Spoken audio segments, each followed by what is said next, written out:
What's up, adventurers? It's time for another collection close-up. Let's roll.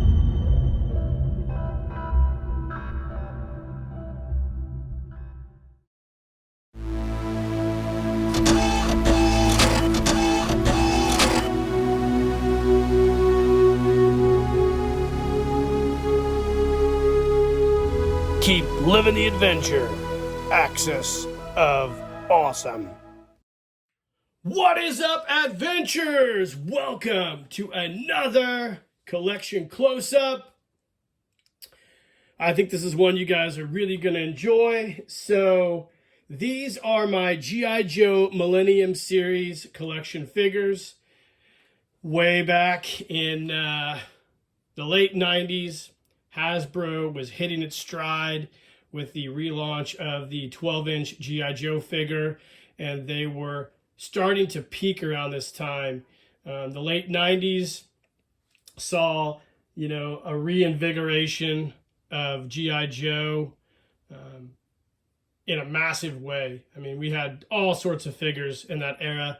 Boutique toy companies like BBI, 21st Century Toys, larger toy companies like Dragon embraced the 1/6 scale genre, and a ton of different manufacturers in between started to produce higher quality 1/6 scale figures. And around that time, Hasbro had their own website. It was the Hasbro store. You could actually go on Hasbro before Pulse, before all the goofballs that work there now. You could go on there and buy figures. They didn't have a giant social media presence at the time because, it was kind of the infancy of the internet, and social media really hadn't been born at that time. But Hasbro started launching this Millennium Series in 2000, and it featured 4 different figures. And on today's collection close-up, we're going to go over each one of these figures in detail, so stay tuned. All right, gang, welcome back. So first up was the World War I Aviator Ace. I don't even remember how I found out about this figure, or these figures in particular, the Millennium Collection figures. That was a long time ago. I do remember seeing it somewhere, and then maybe it was a magazine. I can't remember. It could have been on the Master Collector website, but I do remember getting on Hasbro.com and purchasing this figure off their store. I can't even remember what these retailed at the time. They came in a plain white box with a vac mold plastic container, which had the figure proper in there. And this was the first one, like I said, the World War I Aviator Ace. This was a really cool figure. I don't know if you guys remember the classic collections World War I Doughboy, but this was along that same line. I loved this guy when he came out. He featured this certificate of authenticity, and the certificate of authenticity would tell basically kind of like a Joe Wiki about the figure and about everything behind this particular figure. And at the bottom, it would give you the accessories that came with it. So let's go ahead and take this out. I haven't taken this thing out in probably, oh my gosh, ever, I don't think. I've never taken this out, actually. This has never been opened. Huh, interesting. That's weird. So let's go ahead and open it. Let me grab a little razor knife here and kind of try to gently slip the... I guess we're doing sort of a pseudo unboxing today, too. I really think it's cool that they put these certificate of authenticities with the figures. That's pretty gnarly. I loved everything Hasbro did at this point in time with their GI Joe collection. It was just top notch. The group that was running it was top notch. So here we go. You got this really nice certificate of authenticity, which was akin to the same one you would get with the Collector Club's convention sets. Very cool. The set included a German Gotha GF series Bombinge Schwander 3 England Squadron plain-tail fin. So a shot down biplane. Overcoat, pants, shirt, boots, flight cap, GI Joe dog tag with chain, belt with shoulder strap, goggles with strap, scarf, hi-hat, diorama base figure stand, and the map of Luxembourg. Right here you can see the map of Luxembourg that came with it. A really nice high quality map Really cool. And then also we had a direction sheet on how to assemble the diorama behind the World War I aviator ace. So you can see the figure here. Here's the hi-hat, just a really nice molded hat in that nice World War I brown color. It's got a little bit of a paint stain on there from storage. And then the figure proper, let's put him off to the side, and here's the stand. So the stand is really nice. You get the biplane wing, and it had this really cool, I believe it's metal, little embossed tag on the stand, World War I, 94th Aero Squadron, 1917. And this piece here, which is the figure stand, and we'll talk about that here in a second. Let's look at the figure. The figure came in this very nice overcoat, but sadly, like a lot of the faux leather items of that day, it is starting to slowly deteriorate. I'm not sure how to really get it to stop. My plan is to let it deteriorate completely, wash it all off and redo it maybe, or have Kathy at Quartermaster redo the coat for me. You can see here he's got the Millennium Series dog tag. You've got the scarf, and he's got this really cool face mold. I believe this is the first time I saw this face mold. He's got his aviator hat and the really cool aviator World War I outfit. Combination of soft goods and then the plastic belt here, which is cool as, cool as well. And the cool World War I aviator boots. So a really nice figure. Also, it had basically iron-on plastic emblems, which is a little cheap. But at the time, you know, this was a high-quality item when you were back in the early 2000s. I mean, this was a really nice figure when it came out. You know, this is before Dragon models really started elevating the game. And you can see here the deterioration of the leather. It's just kind of a bummer, but you know, Father Time's undefeated. Another thing about this line of figures, this is the first time I had seen these style of hands. Now, they didn't have the big ham hands that came on a lot of the old, or a lot of the classic style GI Joe figures at the time, those big, thick, almost Hall of Fame hands. There are these smaller hands, which you would see on several different figures over the next several years when Hasbro was making these 12-inch style figures. Now, the downside over time, this piece here, if you left this on a shelf like I did, take one of these things started to fatigue crack as they were under tension on the legs. The plastic was pretty substandard, and it would crack almost always in the same places. So the other three that I have are all cracked. I haven't fixed them. Maybe I'll figure out a way someday to 3D print replacement pieces for these. This is the only one that didn't crack, and I'm thankful for that, but I don't really use it that much. These have been in storage. But yeah, this was a really cool figure. This is the first one we got, and I think when we got this one, I did not realize they were going to make more. But if you looked at the stand closely when you got it, you would notice there was a separate piece here which indicated it was going to be able to be connected to another diorama piece, which brings us to the next figure in our line. All right, gang, next up, it is the World War II U.S. Army Staff Sergeant, 17th Airborne Division, 1944. Again, he came with a really cool certificate of authenticity, and this set included a jacket, shirt, boots, pants, belt, grenade, bandolier, bayonet with sheath, helmet with netting, M1 Garand rifle with shoulder strap, 2 smoke grenades, small medical case, binoculars with case, 4 grenades, GI Joe dog tag with chain, and diorama base figure stand.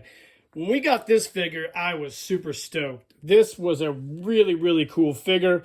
One of the cool things about that old classic collection line of GI Joes was their recreations of a lot of really iconic World War II sets, which I think is one of the more popular eras of warfare in at least U.S. history. There's a lot of romanticism about that era. A lot of really cool stuff went on during that time. A lot of really cool operations, and I think a lot of us can relate to World War II because you had a grandparent or relative that served in it. But anyways, this was an awesome figure. From the fatigues down to all the equipment, again, it was a combination of soft goods along with molded plastic goods which kind of set it aside from a lot of the other figures out at the time.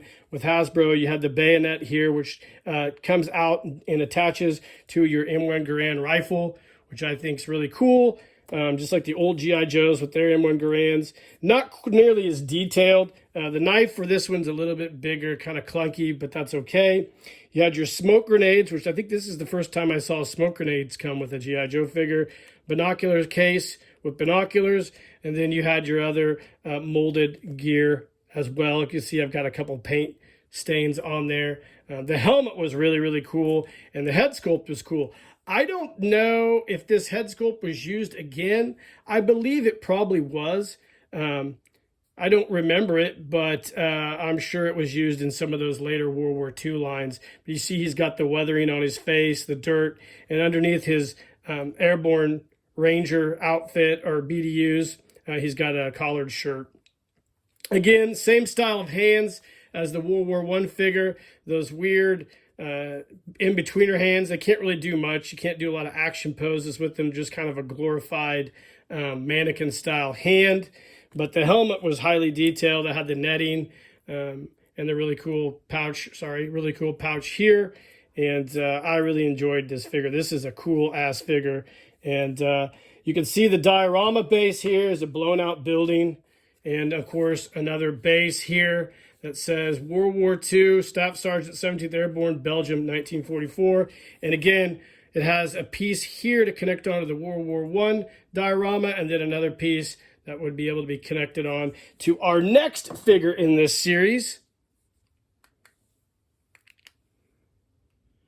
All right, gang, now we have the Korean War U.S. Army Private First Class.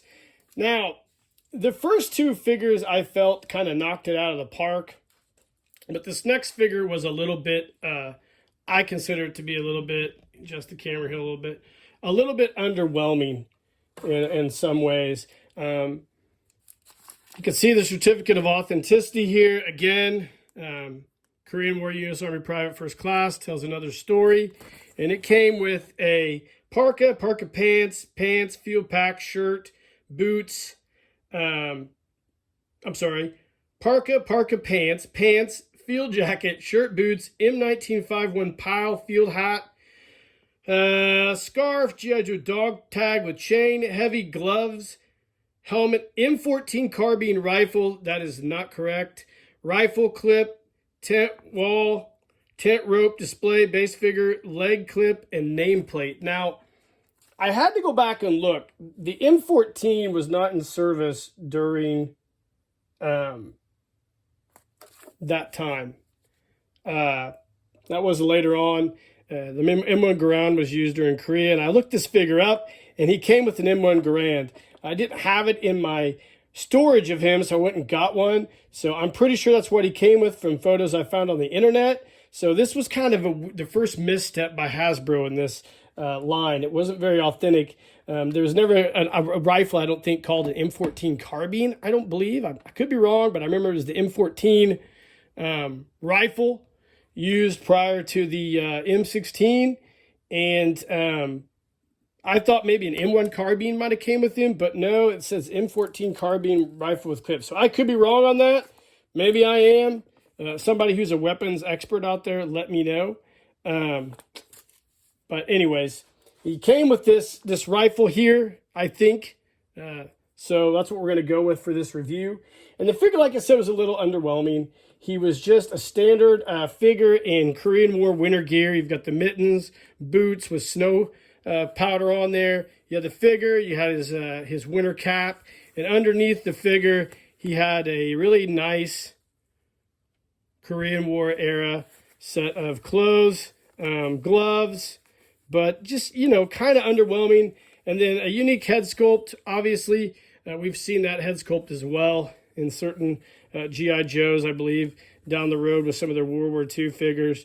But the diorama-based piece was just basically a medical field tent that's set up here. It had another nameplate, Korean War Private Class, 7th Infantry Division, 1951.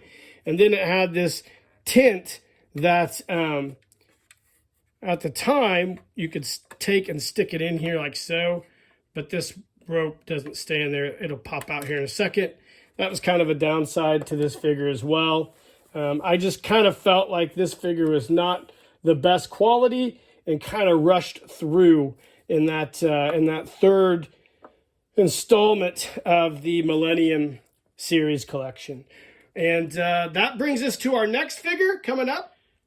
And rounding out the collection, we have the Vietnam War U.S. Army 1st Aviation Brigade Pilot, 1st Air Cavalry Division Sky Troopers from 1970. You can see here a certificate of authenticity here. And it concluded a 1st Air Cav hat, sunglasses, jacket, pants, belt, service revolver with holster, boots, M60 machine gun, XH-40 helicopter diorama with base, figure, and stand. So this, again, I kind of felt like this guy was a little bit underwhelming, not so much as the Korean War figure, but just a tad bit underwhelming. So this figure featured basically one of the standard GI Joe figures at the time. We're all familiar with this fella right here. Here's your belt with your service revolver in there. You've got your, it's kind of almost like a Hall of Fame era. It's kind of cheap. The outfit is actually really nice, the pilot outfit.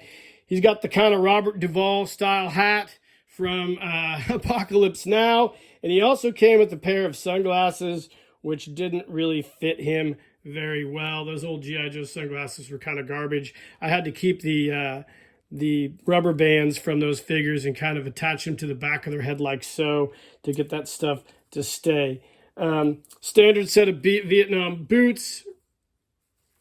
And not a bad figure. Just, again, a little bit underwhelming. The accessories kind of started to be a little cheaper at the time. The Huey door gunner was cool. They had the M60 here. Not very detailed, but it did come with the ammo belt into the ammo can there. And then you had the propeller up here as well. On the back of this, it had a really cool support, which would hold it in place. And, of course, you had the Vietnam War 1st Air Cav 1970 plaque on the front of that as well. Again, you know, I think with this whole series, the idea was a really cool idea. I think the execution started to get a little cheap. I don't know if they were trying to save money or they were just kind of trying to rush these out for some reason. But I don't know if they ever really garnered the collectability maybe that they might have been intended by Hasbro. So I don't know.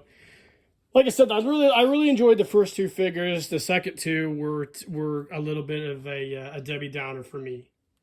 All right, gang, so we know the drill here. Let's go ahead and do this last portion. I'm going to be in the way here for a second. So let's move our door gunner over, and let's start with our World War I figure.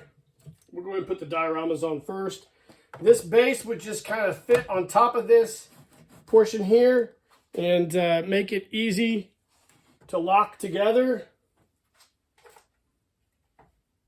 We'll bring in our Korean War diorama next, lock it in place, and then last but not least, let's set these guys off to the side here and bring in our Huey portion of our diorama. And there you can see they all lock together to form one diorama display. And then we can take our figures. I like to put the hat in the hand here of the World War I aviator ace. We've got our soldier here.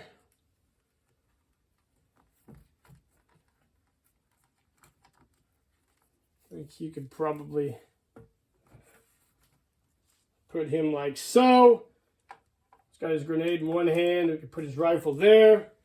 We've got our Korean War guy freezing his ass off before the Chinese rush the border. And then finally, last but not least, we've got our Robert Duvall inspired Apocalypse Now Huey pilot with his sunglasses that don't fit on his face.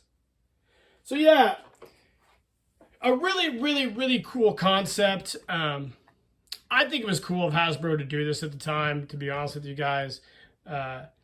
It's something I don't think any of us really expected. And this was back during the time when, you know, we loved everything coming out of Hasbro. I really feel, I don't know about you guys out there, I really feel like this era of GI Joe and the relaunch of the 12-inch line was almost like the high watermark for Hasbro before they really turned into this thing they are now.